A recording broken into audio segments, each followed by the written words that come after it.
Hello friends, welcome to my YouTube channel. तो आज के इस वीडियो में हम आपको राजा पृथु का चरित्र बताएंगे। जो कि इस वीडियो में इस प्रकार हम आपको बता रहे हैं कि मुनियों ने कहा, लोमहर्षण जी पृथु के जन्म की कथा विस्तार पूर्वक कहिए। उन महात्मा ने इस पृथ्वी का किस प्रकार दोहन किया था। लोमहर्षण जी बोले, द्विजरों, मैं वेन कुमार पृथु की कथा विस्तार के साथ सुनाता हूँ। आप लोग एकाग्रचित होकर सुने। ब्राह्मणों, जो पवित्र नहीं रहता, जिसका हृदय खोटा है, जो अपने शासन में नहीं है, जो व्रत का पालन नहीं करता तथा जो कृतघ्न और अहितकारी है, ऐसे पुरुष को मैं यह प्रसंग नहीं सुना सकता। यह स्वर्ग देने वाला, यश और आयु की वृद्धि करने वाला, परम धन्य, वेदों के तुल्य माननीय तथा गूढ़ रहस्य है। ऋषियों ने जैसा कहा वह सब मैं ज्यों का त्यों सुना रहा हूँ। सुनो।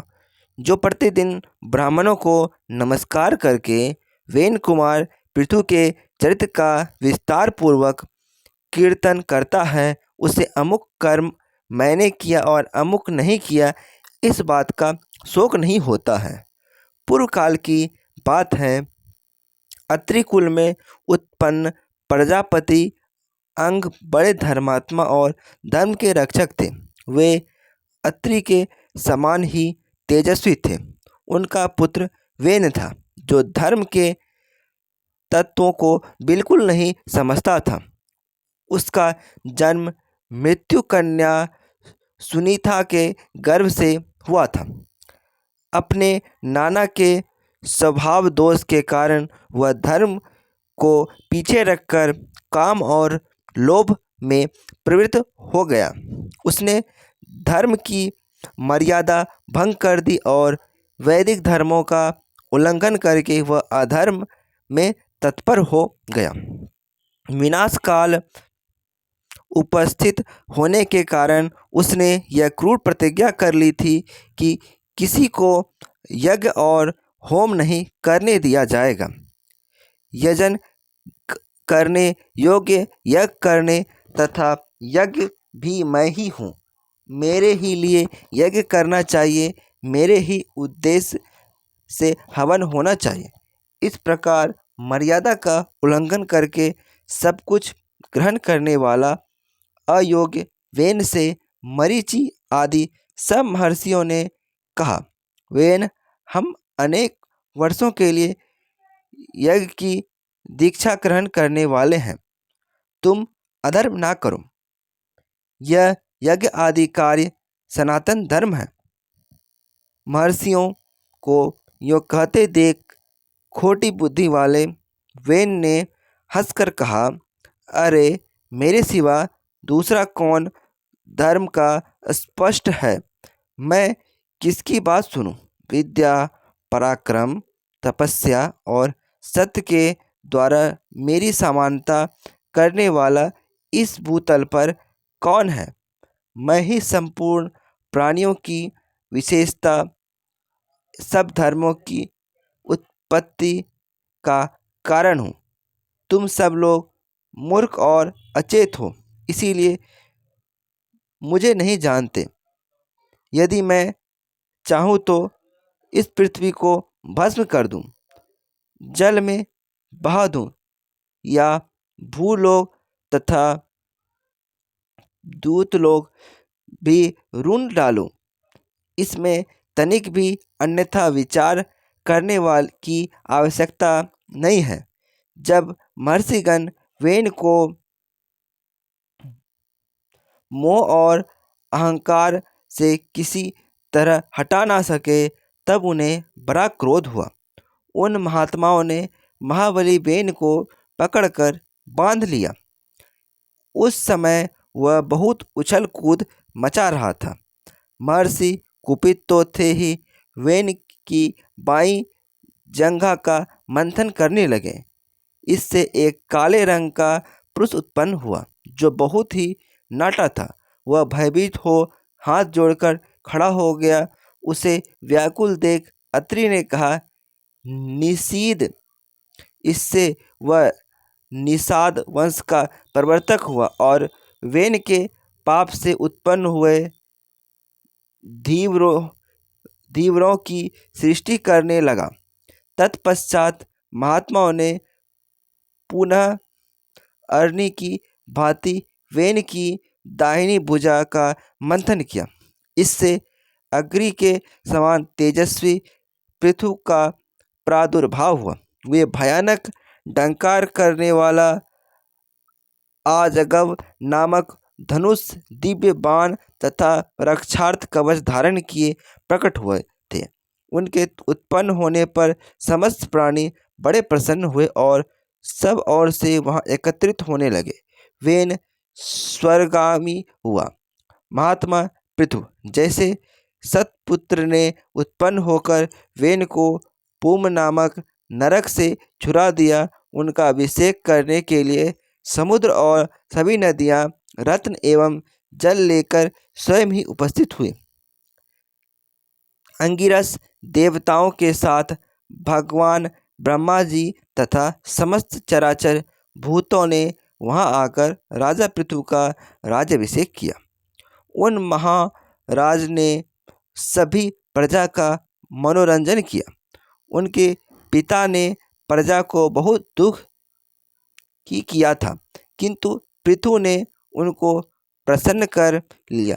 प्रजा मनोरंजन करने के कारण ही उनका नाम राजा हुआ। वे जब समुद्र की यात्रा करते तब उसका जल स्थिर हो जाता था।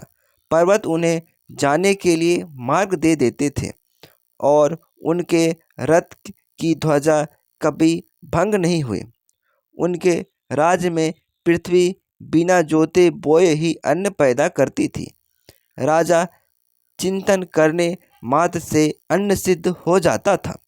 सभी गौएं कामधेनु बन गई थी और पत्तों के दोनों में मधु भरा रहता था।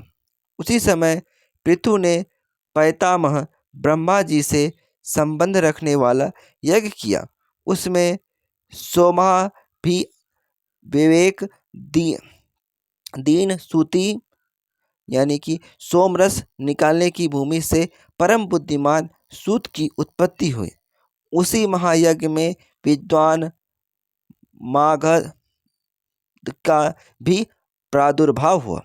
उन दोनों महर्षियों ने पृथु की स्तुति करने के लिए बुलाया और कहा, तुम लोग इन महाराज की स्तुति करो, यह कार्य तुम्हारे अनुरूप और ये महाराज भी इसके योग्य पात्र हैं।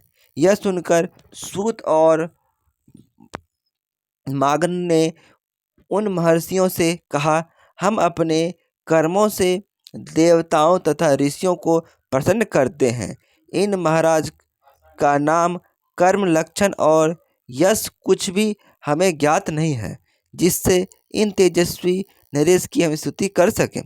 तब ऋषियों ने कहा, भविष्य में होने वाले गुणों का उल्लेख करते हुए स्तुति करो। उन्होंने वैसा ही किया। उन्होंने जो जो कर्म बताए उन्हीं को महाबली पृथु ने पीछे से पूर्ण किया। तभी से लोक में सूत, मागध और वंदी जनों के द्वारा आशीर्वाद दिलाने की परिपाटी चल पड़ी।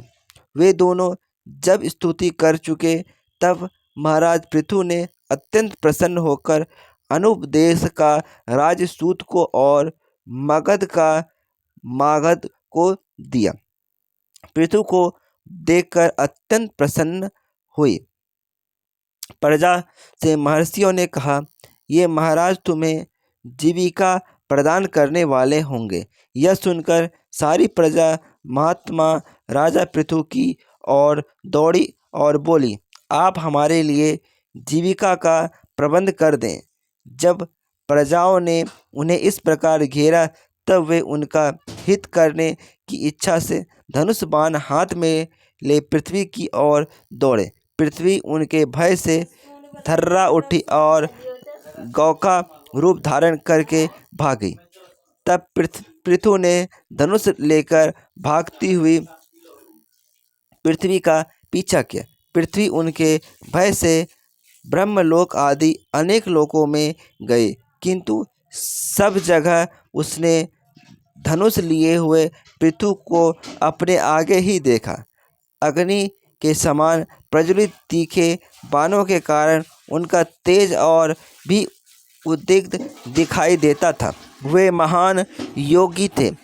जब कहीं रक्षा न हो सकी तब तीनों लोकों की पूजनीय पृथ्वी हाथ जोड़कर फिर महाराज पृथु की ही शरण में आई और इस प्रकार बोली, राजन, सब लोग मेरे ही ऊपर स्थित है।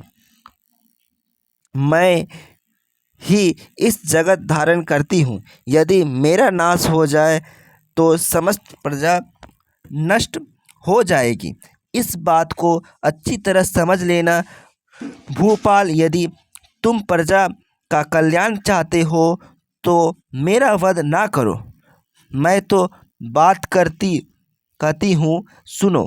ठीक उपाय से आरंभ किए हुए सब कार्य सिद्ध होते हैं। तुम उस उपाय पर ही दृष्टिपात करो जिससे इस प्रजा को जीवित रख सकोगे। मेरी हत्या करके भी तुम प्रजा के पालन पोषण में समर्थ न होंगे। महामते, तुम क्रोध त्याग दो, मैं तुम्हारे अनुकूल हो जाऊंगी। तृतीय योनि में भी स्त्री को अवध्य बताया गया है। यदि यह बात सत्य है तो तुम्हें धर्म का त्याग नहीं करना चाहिए। पृथु ने कहा, भद्रे, जो अपने या पराये किसी एक के लिए बहुत से प्राणियों का वध करता है उसे अनंत पातक लगता है, परंतु जिस अशुभ व्यक्ति का वध करने पर बहुत से लोग सुखी हो उसके मारने से पातक या उपपातक कुछ नहीं लगता। अतः वसुंधरे, मैं प्रजा का कल्याण करने के लिए तुम्हारा वध करूंगा। यदि मेरे कहने से आज संसार का कल्याण नहीं करोगी तो मैं अपने बाण से तुम्हारा नाश कर दूंगा।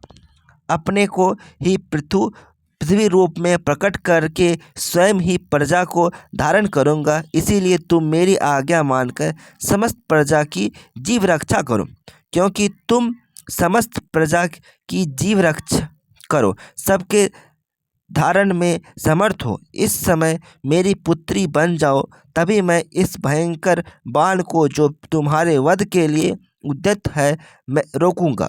पृथ्वी बोली, वीर, निसंदेह मैं यह सब कुछ करूंगी। मेरे लिए कोई पछड़ा देखो जिसके प्रति स्त्रीयुक्त होकर मैं दूध दे सकूं। धर्मात्माओं मैं श्रेष्ठ भूपाल, तुम मुझे सब और बराबर कर दो जिससे मेरा दूध सब और बह सके।